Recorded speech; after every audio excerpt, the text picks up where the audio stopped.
emergency for the first time in emergency. This is Jim, and Receiving this message.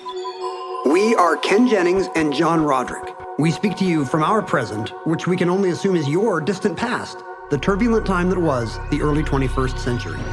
Fearing the great cataclysm that will surely befall our civilization, we began this monumental reference of strange and obscure human knowledge. These recordings represent our attempt to compile and preserve wonders and esoterica that would otherwise be lost.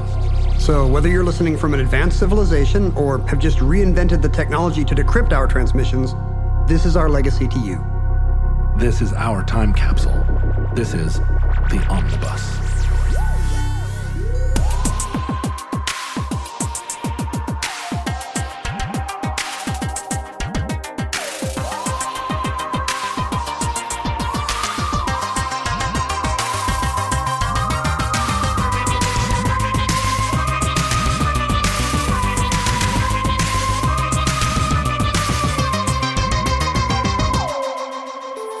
You have accessed entry 972.1S1704, certificate number 10109. The Potsdam Giants. Beat it, or I'll call the Brute Squad. I'm on the Brute Squad. You are the Brute Squad. The average height of an American CEO in 2005 was 6 foot even. You know, the average age of a combat soldier in Vietnam was 19. What was the average height of a combat soldier in Vietnam? 19. 19 feet. 19. 19 feet tall. 19. Striding over the jungle like Dr. Manhattan. You'd think we would have won. 19 meters tall. It's just 2.5 inches taller than the American average is the CEO height. The American average is 5'10", and the CEO is 6 foot. 5'9.5", 6 foot, I think. Yeah. And how tall are you? I am 5. I'm not one of these round uppers. Like I'm 5'10". 10 3/4. No, probably less. I'm probably 5'10.5", and I just say 5'10". 5'10". Yeah. You're a round downer. Yeah. I'm not. I've never understood. I mean, I have 5'10" privilege, which is I'm a perfectly average height and don't have to. We've talked about this before. You're a perfect medium. Do you know shortish people who have been formed by it? You know, where that's a core element of what made them who they are. Yeah, I think so. But most of the men, at least I know, who are below the national average, typically have a sense of humor about it, and they kind of have thought about how it's shaped their identity, and they're, I mean, if not proud, then at least merry, acquiescent. They're merry. You know, they're not bitter. If you can't be tall, be merry. It's a weird thing to be bitter about something that is native to you, and so irrelevant. Yeah, right. Or at least should be so. To be small and bald is to feel like you've been dealt a double whammy. But because everyone can see the top of your head. Yeah, all the smaller stature men I know who are bald they're just double merry. they're so merry, and and they won't tell me where they hid their pot of gold, and that's infuriating. Well, you keep asking, and I'm sure. I'm like, come on, we've been friends for years. And they're like, you're still doing that joke. Where's your pot of gold? My sister's family is all very short. Both my sister and her husband are wee little people. And as a result, they have 4 tiny children, vanishingly each tinier than the last, like a little Russian Matryoshka doll. And they have a good sense of humor about it. Yeah. Maybe I kind of realized that because they were self-aware about it doesn't mean they want to hear anyone else joke about it. Right. I think that's an important recognition. Right. I mean, you have a very lighthearted take on your Mormonism, but you don't like me joking about it. Well, you haven't put in the time. Look, I read 3 or 4 books about it 18 years ago. That's the thing. People who are like, I had a Mormon friend in the army. I'm going to drop some lingo here, and you're going to think it's funny. And I'm like, I promise I'm not. I don't remember. So what I grew late, right? Until I was in 10th grade. I was just very average sized. That's why you're so merry. You have a small man's personality. That's right. Inside a big beefy corpus. I didn't think I didn't think that size was going to be any element of who I was. And when I did grow, I wasn't aware of it. I mean, my bones hurt or whatever, but there was a day I was walking with my high school best friend who had always, in junior high and early high school, had always bullied me in a friendly way, in a merry way. But, we would wrestle and he would pin me and we would, shadow box and he would really punch me. And we were walking down the street together. Nowadays you guys could say how you really felt about each other. And we really, you wouldn't have to do all that stuff. And he would take my underwear off. But we were walking down the street and I looked over at a shop window at our reflections and I was looking over the top of his head. This is 11th grade. You look like the cover of a Simon & Garfunkel record. We did. And I grew a foot in a year. And I looked over and I was like, oh my God, look how small you are. And he got his face all clenched up and he was like, I know you don't have to. And he's a regular sized person. It was just that I had become You're the problem. This weird thing. And I didn't know it. And somehow I never internalized that I was big until many years later, until late in my 20s. I realized, part of the reason the world feels like it does is that I'm large. I'm not even that large. How does the world feel like it does? Like you feel ungainly in it, or you feel like it's your oyster? Well, I never have an issue in crowds not knowing where I am, right? In any crowd, I can always see all the way to the end of the crowd. And that's a huge difference, I think. It just makes a big difference. It's a tactical difference. Yeah, well, it's just a feeling of it. That comes into play in today's show. I feel like a lot of people, when they're in a crowd, they don't know the extent of it, right? They can't see to the ends, and I don't think they feel necessarily claustrophobic. It's the only thing they know.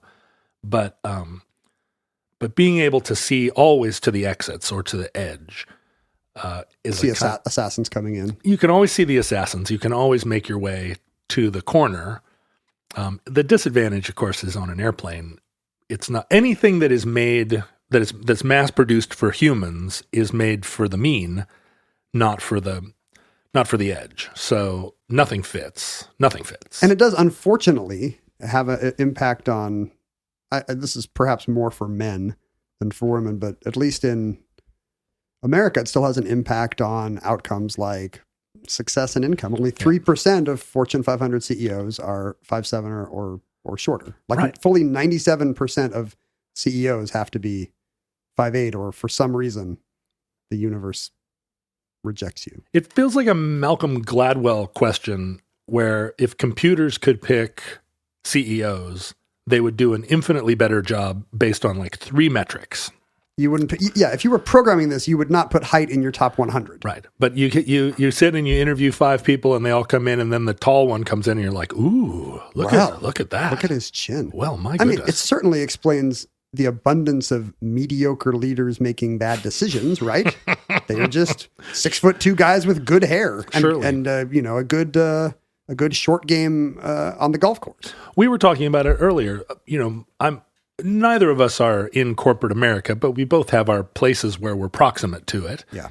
And I was just discussing a CEO that I know who is handsome and his shirts fit, and he is a callow and uninsightful person. And the combination of he really looks like a CEO, and he's also not terrible. He's just not who. Right. Of the 7 people that are standing in the room, he's the last one that has a strategic sense, is good at interesting idea about anything, CEOing, but he looks like the CEO, he talks like the CEO, and so he's the CEO. And it offends me at a profound level, because I know a woman who would be a better CEO who not only isn't the CEO but isn't in contention. Look how big-hearted you are as a tall white man willing to forego your privilege. Well, the thing is, I would be the best CEO of that company, but I'm not. But it wouldn't be because of my tallness. It's because of my strategery. Maybe this will all go away in a world where we are all just little Zoom avatars in our virtual meetings. We can all have the square heads and the silver locks of a CEO. I was on a Zoom poker game the other day, and one of the people had their Zoom background was that foreshortening of focus. You know how it's like what would you call it? The background was out of focus. It was blurry, like a portrait mode in an like iPhone. portrait mode. That's exactly right. But that was their Zoom background, and I immediately wanted them to win. It just seemed like they were more important because they had of their aesthetic. Yeah, because their Zoom picture looked like they were being photographed by Diane Arbus. I did make a note the other day of rock bands that have an extremely tall member. Go on. Well, I mean, you would know some firsthand. Yeah. Who are the tallest people in rock you know firsthand? Well, Harvey Danger's lead singer Sean Nelson is 6'5". Yeah, if you count the hair. Oh no, he's 6'9" then. Let's see. The National. There's another big lead one. singer? There's another big one in Seattle. Let's see. Oh, right, of course. Chris Novoselic. Yeah, Nirvana had tall. a 6. How tall is that guy? 6'7"? Yeah. Jeez. Duff McKagan's pretty tall, but no, there's always the one, like weird tall person. That's one of the options if your band is going to be anything other than 5'9" white dudes. You're going to have cute girl. You're going to have black bass player. You're going to have unusual tall guy. Tom York is 5'5". However, those guys are all small except for the one. That's what I'm saying. The guitar player. Yeah. Ed O'Brien, Yeah. is that right? He is 6'4", I think. Yeah, So he's a foot taller than the other guitar player. Yeah, and then the rest of them are all small. Thurston Moore. I believe is very tall. Is that true? Yes, and also Thurston Moore 6'6". Jeez. what is the Nels Klein is tall. Yes. Did I have that? Did I have Wilco on my list? I did not. E Street Band. Who's extremely tall? Clarence Clemens was probably, right? Yeah, big in every dimension. Clarence Clemens, height, 6'5". So the E Street Clarence Band. Clemens was 6'5". Wow. There's somebody very tall in the Cardigans in Boston. Who's tall in Fleetwood Mac? It must it's be Mick Fleetwood. It's very tall. Oh, he is. Mick Fleetwood is 6'5". And yeah, the guy in Boston, the main guy, Tom Schultz. This does seem like there's a CEO effect in, if nothing else, in classic rock, where you want to have some tall, imposing guy on stage, even if maybe he wasn't the best in the audition. Well, but you'll notice that it's almost never the lead singer. It's not the singer. front man. That's true. Yeah. Maybe that would be weird. I guess Sonic Youth is the case where it was. But Slipknot. Yeah, I guess I can picture that guy. Well, I want to hear the rest of the list. Well, Frankie Lyman and the Teenagers, if you look at pictures of them, there's like one guy that won't even, there's just tall drink of water. They're African-American teens when that band started. They were literally teenagers from, I want to say Philadelphia. And there is one guy who's clearly on the school basketball team and is just a foot taller than the rest of them. And I didn't even notice till I watched footage of them on, I think maybe still photos kind of try to conceal it. But if you watch them on Ed Sullivan or something, like you can tell he's a foot tall. Oh, they're from Washington Heights. Oh, Joey Ramone was 6'6". The Ramones are on my list. Marillion. I guess I can't picture. Arcade Fire. That might be. Yeah, the guy is tall. Is that in the Arcade lead singer? Fire. Oh, wait, is that right? He's 7'1"? Who? The guy from Arcade Fire? Yeah. No. Win Butler height. Oh no, that's not right. 6'4". Why does it say he's 7'1"? Apparently Buckethead is 6'6", and that's even before the bucket. Oh, right. John Phillips from the Mamas and the Papas was always famously tall. Oh, is that true? Yeah. You see those Mamas and Papas pictures, and he's like Mick Fleetwood. He's kind of gangly, scarecrow of a dude. One of the Wailers. Also a bad actor. Snoop Dogg, 6'4". Oh, Josh Homme from the Queens of the Stone Age. He's just slightly taller than me, but he's really a brick wall of a dude. And Zakk Wylde too. These are like the heavy rock dudes that are Rick Ocasek. How tall is Rick Ocasek? He's 6'4". I mean, they're all about the same. Not anymore. Roger Waters, he's the same height as me. They're all like tall, but not. You wouldn't think Brian May was 6'2", but he was. It does seem like there is some CEO effect here where rock stars have to be bigger than life in both ways. But the opposite is true of movie stars, right? They're all. You want a big head and a small body. Because on the screen, you can't tell that Stallone is 5'6" or whatever. You just assume he's a normal guy with an even bigger magnetic head and big eyes and big expressions. Right. Did you know he still has the turtles from Rocky. I saw a picture from the other day. He's posed with the turtles from Rocky. They're in their 40s. The turtles. Yeah. The turtles will outlive him, probably, right? Don't they live to be 100 years old? Yeah, they'd be in their mid 40s. I'm often watching a film and I'm watching a leading man interact with his leading lady, and I assume, even looking at them standing face to face, nose to nose, I picture him being tall and her being small. He's being projected on a big screen, I guess. But it always comes as a shock when I see actors eye to eye.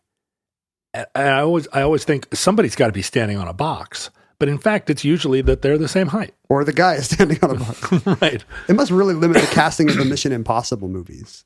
You know, that Rebecca Ferguson woman is 5'5". Because nobody taller than her will get the job. There's that actress who's been making a lot of films lately who's really tall, and there's no concealing it. She was in Inception. Oh, yeah. She plays Princess Diana in the new... She's not in Inception. She's in Tenet. Tenet, that's what I meant. Yeah.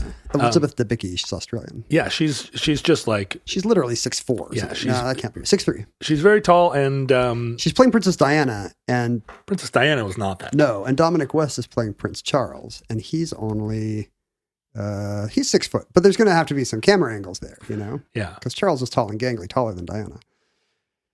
So, you know, you talked about the tactical advantage of this. So clearly there's some prestige that comes with height, even in our day when we would think, no, we're past such caveman concerns. I do. I mean, well, you interact with me. You are a classic medium, and I am a general extra large. Yeah, you're 4 inches taller than me or something. Do you think that plays any role in our interactions? Does my height... It's hard to say, because you're also a big personality, you know? You're not shy and retiring, but that might come with your height. I don't know. But does that play any role? It doesn't keep you from stepping on my toes at every opportunity. This is an audio only medium. This is a level playing field. Should we do a the streaming video cast of the show, but we have to do it standing up so my ideas look small and shrimpy? No, we'll just stand you on a box. We'll do that at the end when we kiss, at the end of every show. But you mentioned the tactical advantage that comes with being tall. And that's something that's existed for some time. There's a history in warfare of wanting soldiers who are not just ripped, probably because that didn't exist at the time. Strong like bull. But tall as well. Charlemagne was tall, although he was thought of as gigantic. And in fact, turns out he was 6'1". At the time, he was the tallest man in Europe. Yeah. Nero had his phalanx of Alexander the Great, which was just a bunch of Italian guys who were all the equivalent of 6 foot or higher. So that would have been extremely tall at the time. And so did Bonaparte, your favorite. Right. He had his tall guy regiment. But chosen just for being tall as a way of intimidating, or because they actually had a greater reach, or what? I mean, why would you? I mean, I can see why you would want your bodyguards to be tall, but is there actually a tactical advantage? I think there is there at least was claimed one, like loading a muzzle loader, maybe the longer arms of a taller man, for example, would help. But really, I think, the real purpose for this becomes clear in the case of the Potsdam giants. That was not their official name. They were called the Grand Grenadiers of the Prussian Army, or the Lange Kurle, Lange Kurle. Long kids. Mm-hmm. But this was Frederick William I, Frederick the Great's father's kind of elite corps. They were grenadiers. And what I didn't know about grenadier, which I assume you do know about grenadiers, is that grenadier started out as a term for somebody who was going to throw a grenade. But because that at the time the grenade was an unreliable instrument, today not like now. And today all infantrymen, there's not a special group of guys who throw grenades and the rest are like, hey, we need a grenade here. Get one of those grenade throwing Joes. To the front, grenadier. But back then that was an extremely elite job because the grenades were such terrible instruments that it required, your bravest soldiers to be willing to handle and throw them. My grandfather taught grenade throwing in World War I. It was one of his, Unfortunately, to the Kaiser's men. one of his jobs. Well, unfortunately, he was blown up by a grenade. No, is that true? No. Oh, He okay. survived the war, but otherwise, where would I be? I guess he could have had progeny before he held on to a If my pin too father long. had been born in 1915, I think I would be. Oh, you said grandfather. Yeah, grandfather, not great grandfather. I was thinking great grandfather. But yeah, that was. I mean, as late as World War I, it was. I guess still in the Army, there's probably you someone wanna who have teaches you aim, to throw the grenade. Right? I mean, like when I threw out that first pitch for the Mariners the other night, I spent a week practicing because brag. I mean, I didn't even have. There's nothing humble about it. That's true of all your brags. There's no. They're never humble. There was nobody was I wasn't gonna die if that pitch was high or outside. Whereas grenades are literally a matter of life and death. Right. Get it in the window. Get that grenade in the window. Get it in the top of the tank, like in a Sergeant Rock comic book.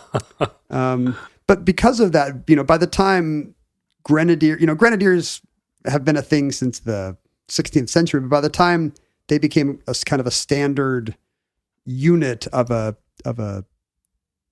17th century army, they had really just become kind of an elite all-purpose corps. Mm-hmm. Like these are the best soldiers, they're grenadiers. Mm-hmm. And they did not actually have grenade-centric duties. Mm-hmm.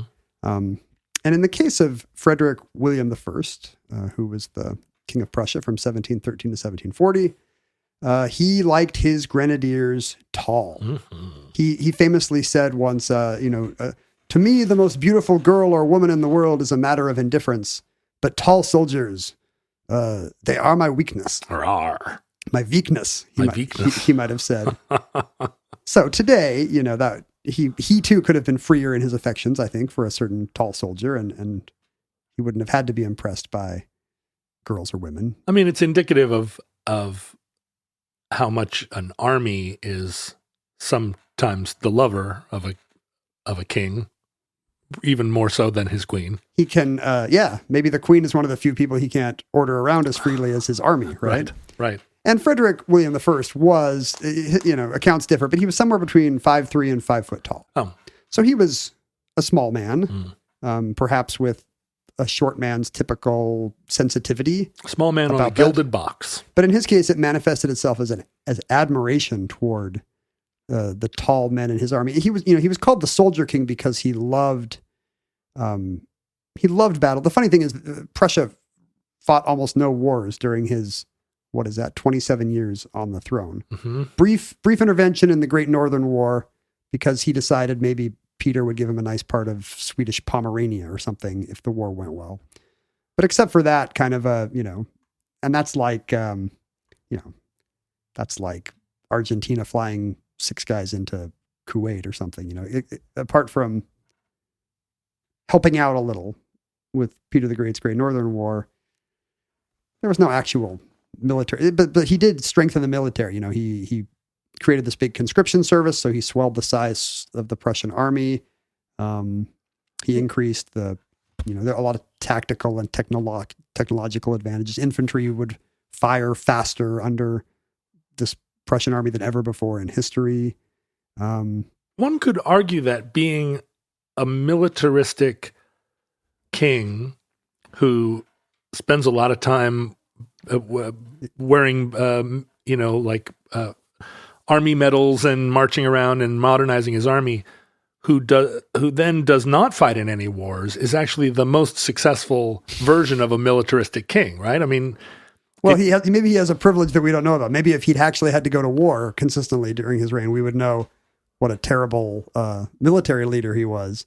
He just got to march him around in peacetime, so we have no idea. Well, exactly. But if you are regarded as a military genius so much that no one wants to engage your army in battle, have you not already won? It's like mutually assured destruction, but Yeah. you don't have nukes, so you have to do it with really shiny epaulets. You have tall grenadiers, and that keeps the Poles from trying to invade Prussia. Just really tall shakos on your grenadiers. He also was kind of a great Santini type. His son would go on to be Frederick the Great. Right. But Frederick was not interested in his dad's the upbringing his dad wanted to give him. And it started very young. He all his gifts he had a whole arsenal of weapons and fake weapons as his toys as kids. And I think when he was, is this right? When he was just 6, he was given as a birthday gift a regiment of children for him to march around and drill. Yes. Isn't that what you would have loved as a 6-year-old? That is exactly what I wanted as a kid, and it's what I want now. If you gave me 40,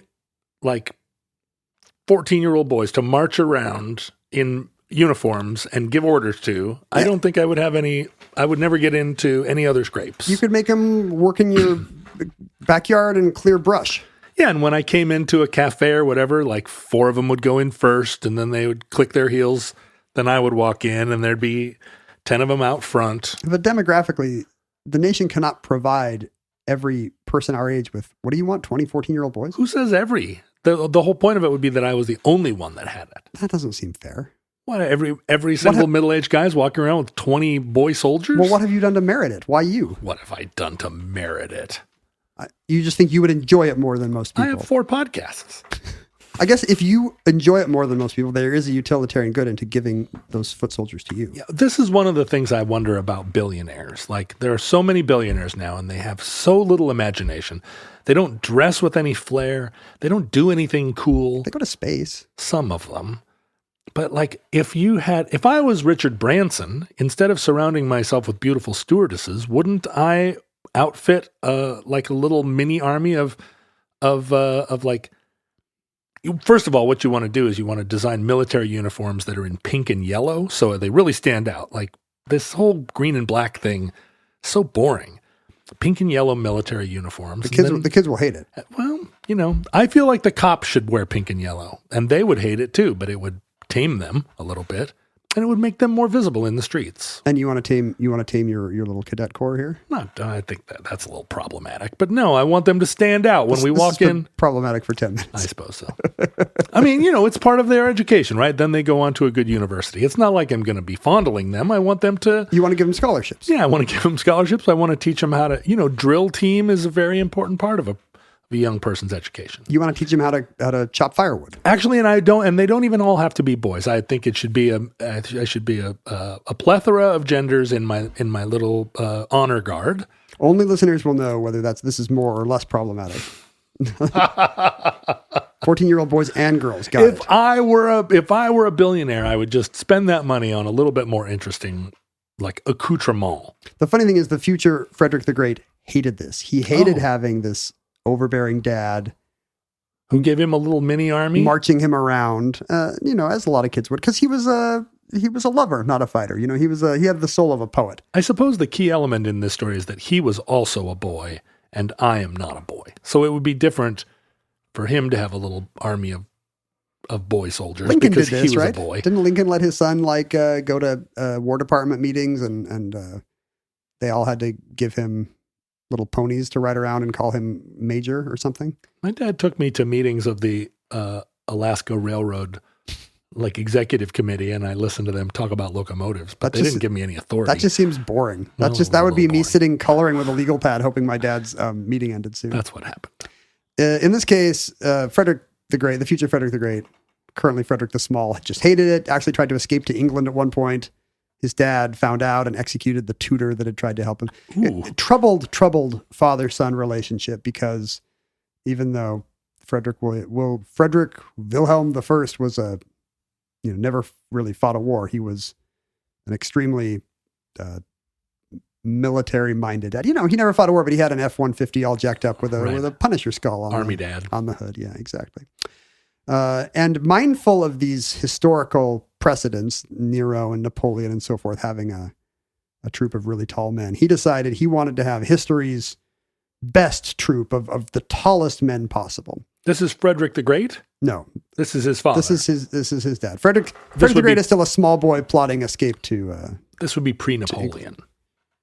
Oh, that's true. Yeah. That's 100 years pre-Napoleon. You're right. Yeah. In fact, the Potsdam Giants did go on to last until the time of Napoleon. But you're right. This is Nero would have been the predecessor.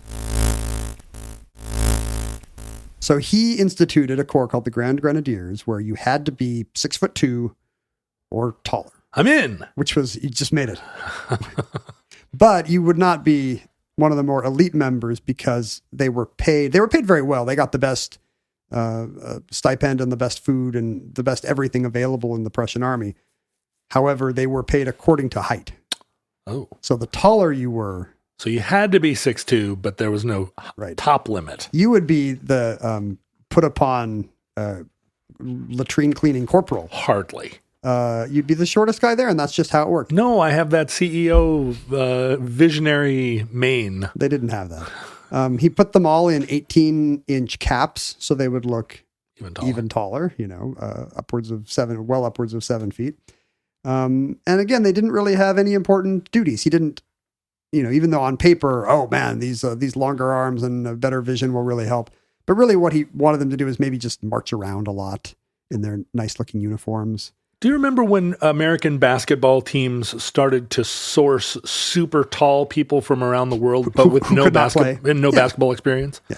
But that ended up working out for them, right? I mean, wasn't it true that at a certain point, just being tall made you good at basketball? Yeah, it turned out, if you practice with these guys enough, you can turn Manute Bol or some tall Romanian kid into a passable player. Just teach him how to catch the ball in the post, and then it really doesn't matter if they place it into the hoop. That's the end goal. Yes. Yeah. And you would see them just kind of like barely leave their feet, because none of these guys can jump, and just kind of set it like it's the most polite dunk you've ever seen.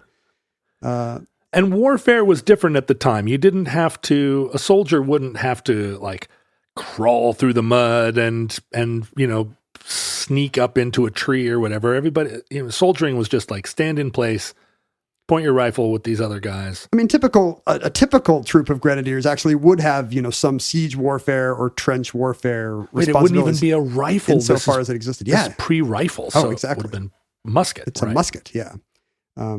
But again, he didn't care. Like what he mostly wanted was for them to march around the house, march around the palace, followed by a bunch of Moorish men in big turbans playing cymbals and trumpets, followed by a tame bear. This sounds like the movie Time Bandits.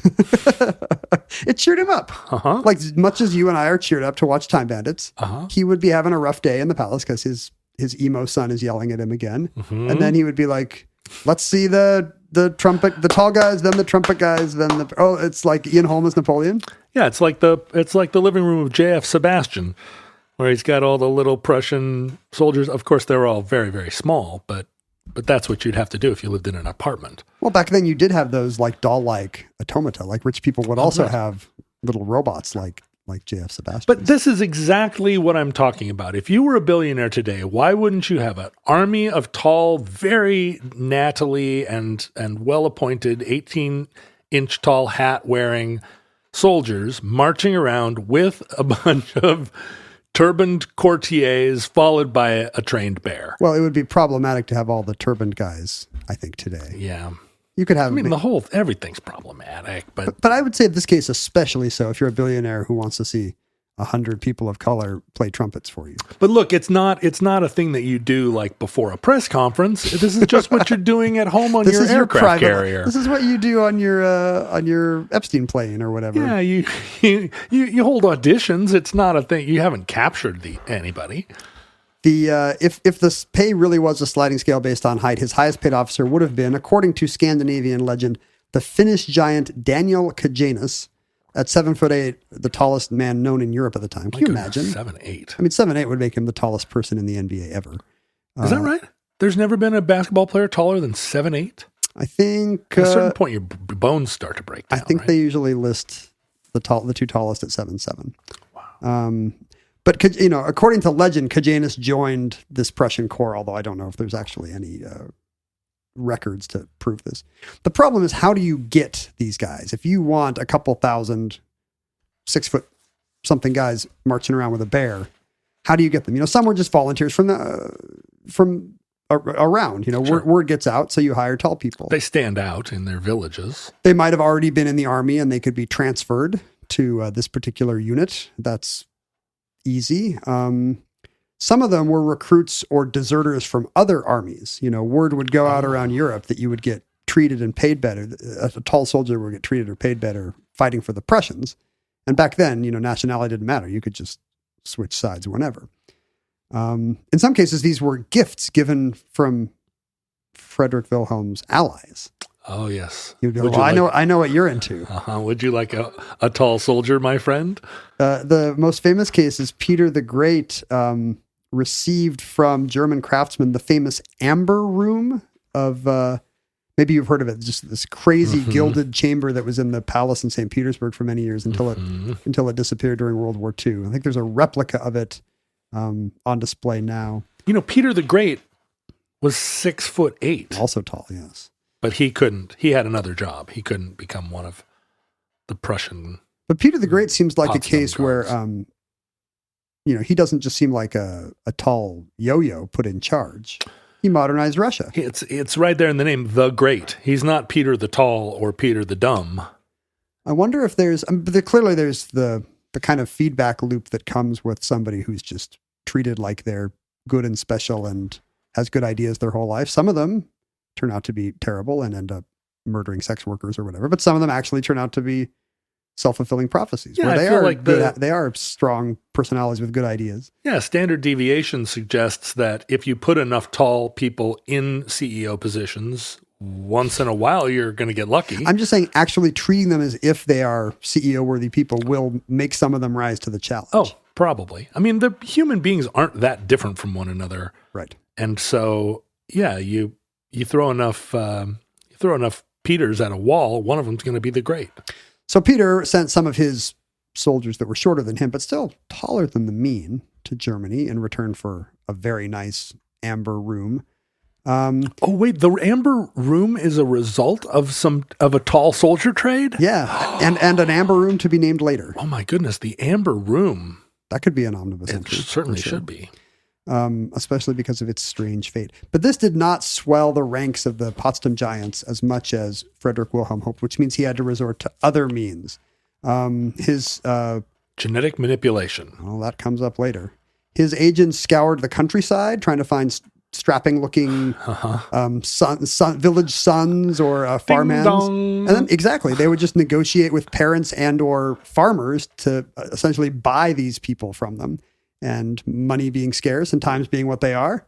Tall boys being hard to feed. Exactly. I guess that's true. Yeah. People would maybe be happy to take a good price for them.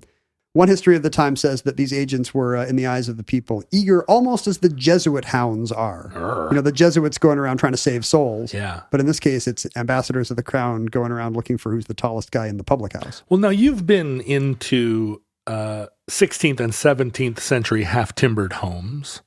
You know they have low ceilings. You're bonking your head all the time. Yeah, I would think if you were a tall person living in these cramped quarters, your parents' small house. You think you would want to get out just for roomier accommodations? Yeah, get me to the palace where I don't bump my head. Maybe my feet won't hang over the edge of the bed once I'm in the barracks. This still is a problem traveling in Europe.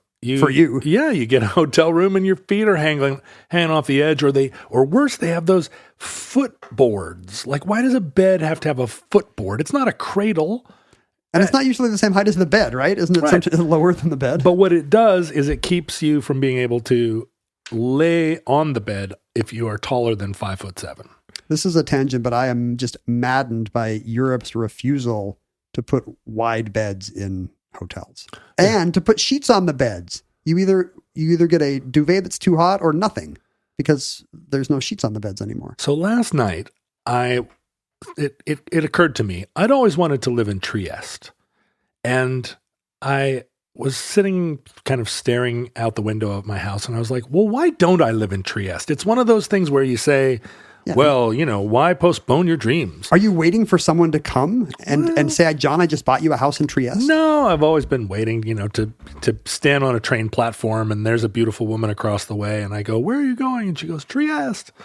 And then I say, I'll see you there, October 1st, 2002. But so I went on and I started researching real estate in the Trieste region. The region around Trieste, which is not called the Trieste region. This is a pretty normal 3 a.m. for you, just looking at apartments in Trieste. Well, you can buy a pretty nice house in the mountains up there outside of, in the sort of, the Umbria region. You can get a Gast house, Because it's this great. It's Slovenia's right there. You got Austria. You got Venice is The there. number one thing I look for in a real estate listing is, where is Slovenia? How far is Slovenia from here? I couldn't agree more.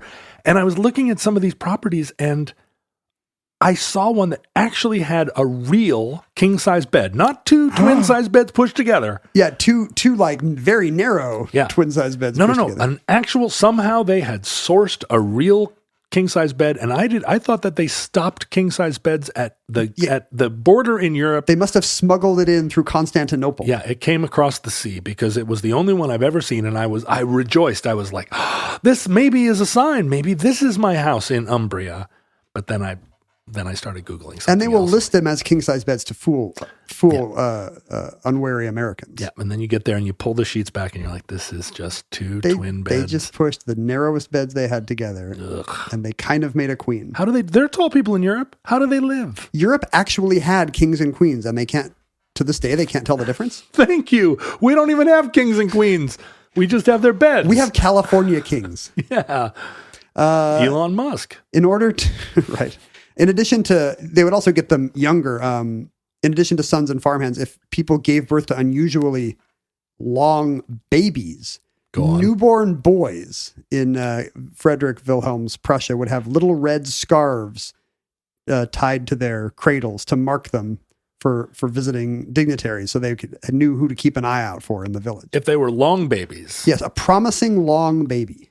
Huh. Because you know what happens when you see a baby. You're like, is this baby long enough to be president? That baby is long. How did you get that long baby? Could that baby be a grenadier someday? He does seem long. There was a baby when my daughter was a baby. We knew another baby that was such a long baby. And I saw a picture of him today as an 11-year-old, and he's a long boy. So maybe there is a correlation between long baby and long boy. I don't think that's flawless. Yeah, no, I think doesn't you're right. always work. Some long babies become regular boys. But the methods of keeping his ranks full of tall men become increasingly troubling after that point. I mean, maybe buying farmers taller help away from them is weird enough, but they were not above press ganging people. They would, but they were doing that anyway. It's true, but in this case, it's especially troubling because they could, pick somebody out of a crowd. There's the famous case of a 7'11". That can't be right. A 7'11" Irishman named James Kirkland, who was hired as a footman by the Prussian ambassador to London, but it was only a ruse. The Prussian ambassador had been sent over just for the purpose of pretending to hire this guy, so they could then say, "Hey, could you go on board that ship and get my stuff?" And as soon as he went on board the ship, he got coshed in the back of the head. Somebody stood on a chair and knocked him out. Could you climb into this very large barrel and hold the top of this barrel for me? Well, you're joking, but the English historian Thomas Carlyle tells a story about the Potsdam Giants, which could just be British anti-Teutonic propaganda, but which is exactly that. A very tall man was working as a carpenter in the city of Jülich. And so Frederick's men showed up and said, "Hey, I need a chest for shipping stuff. It's got to be 6'6" long." The carpenter builds the chest, and the guy comes back and says, "You built that too small." And he said, "No, I didn't." He said, "Yes, I did. That is not 6'6". And the carpenter said, "Look, I'm 6'6". I will lie in the chest." And he lies down in the chest, and they close the lid and nail it shut and send him on to Potsdam. Unfortunately, they forgot to drill air holes.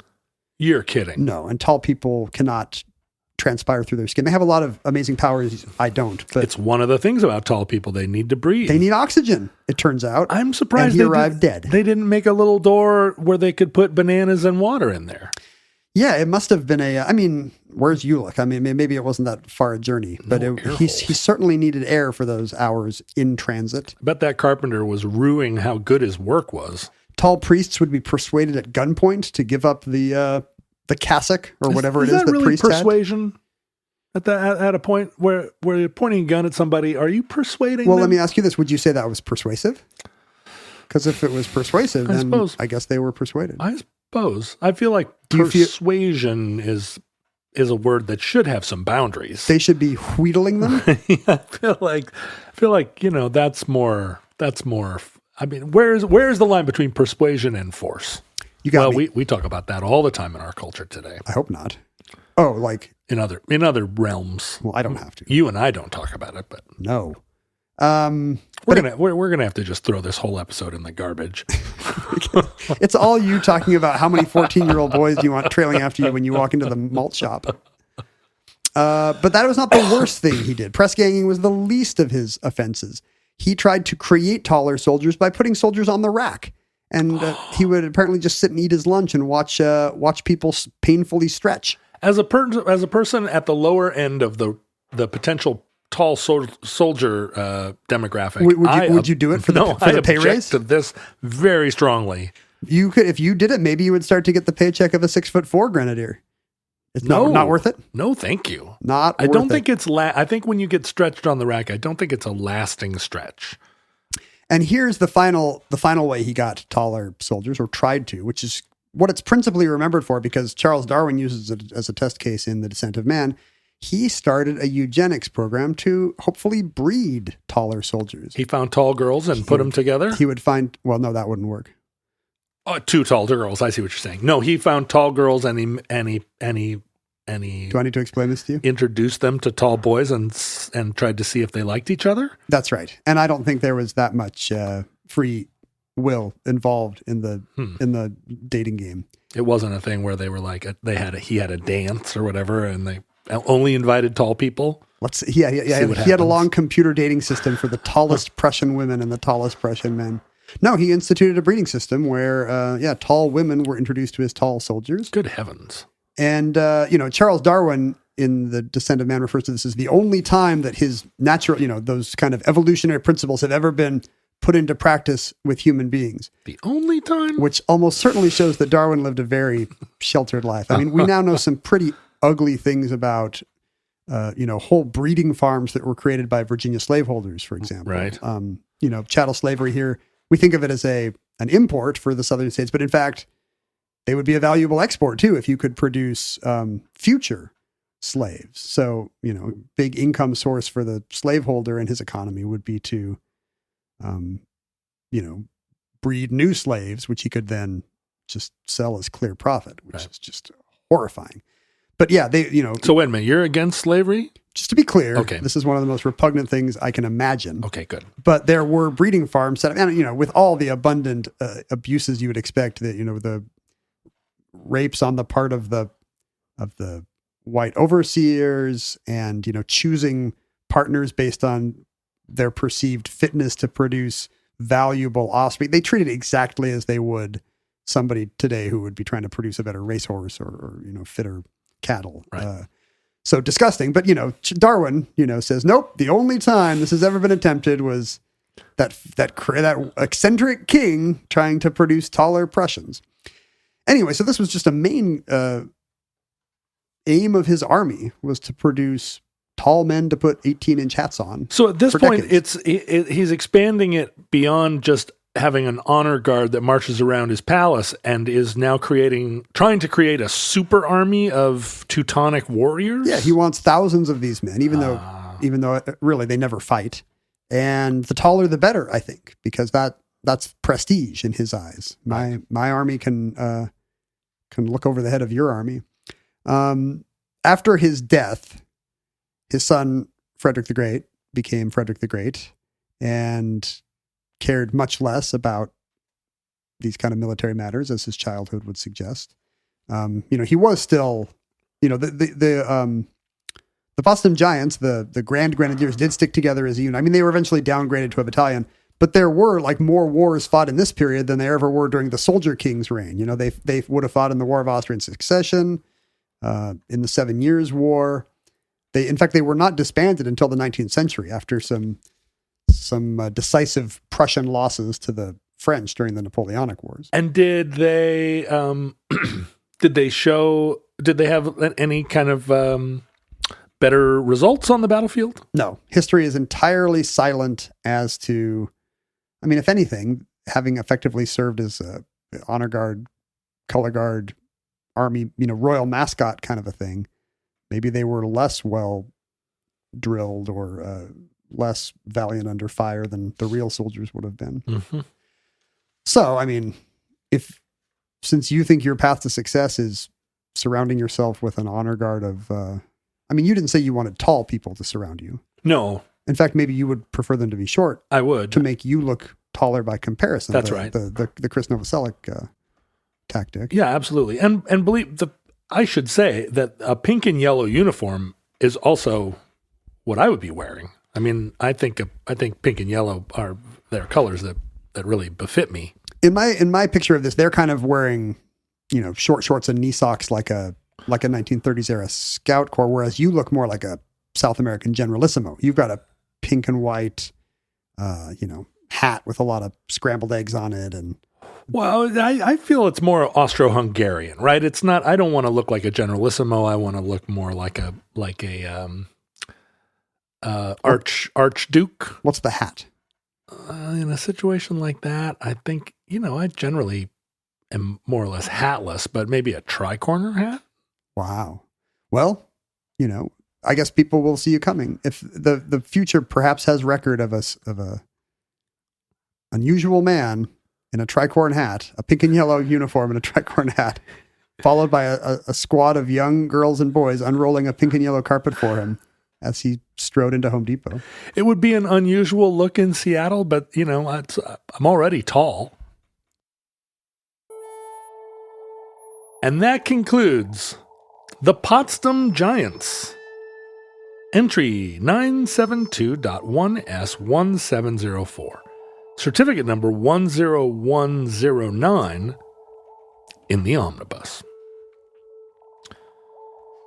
Futurelings, in the unlikely event that social media still exists in your era, this episode will probably still be talked about and argued about because either you futurelings will be very tall and looking back and thinking 6'3", that's nothing, or you'll have reverted back to being some kind of sploochy little fern or ball. Do you have a prediction here? Like, what's the direction for the human race?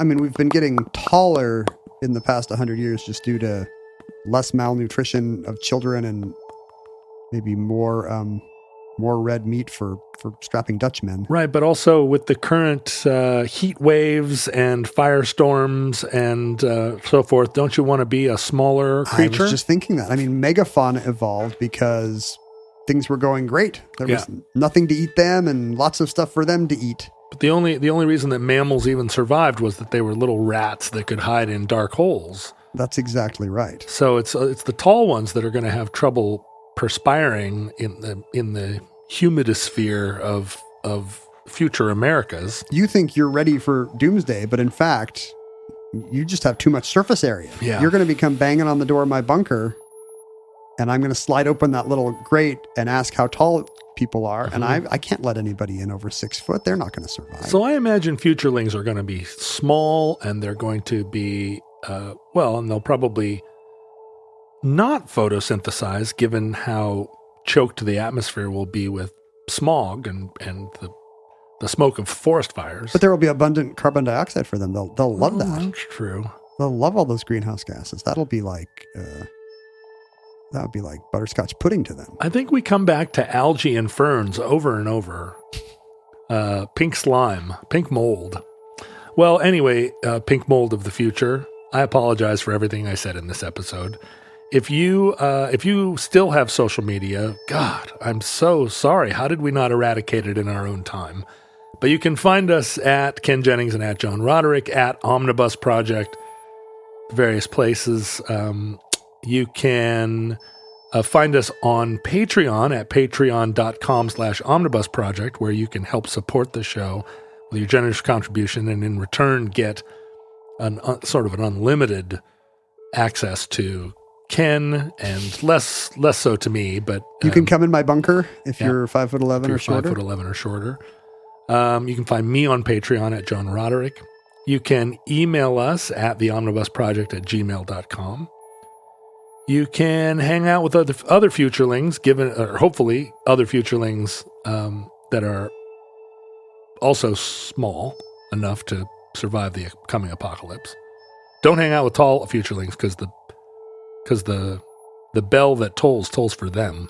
Maybe what you want to do is to be a really tall futurelink surrounded by a bunch of little small ones so you can bully into bringing you seeds and nuts. Oh, yes, right. Everywhere you go, little small futurelings have to do your bidding. Yeah, walk into the future, the algae cafe. The future can support a tiny number of giants. With the kind other, of like the present. Exactly. It's a very late stage capitalism.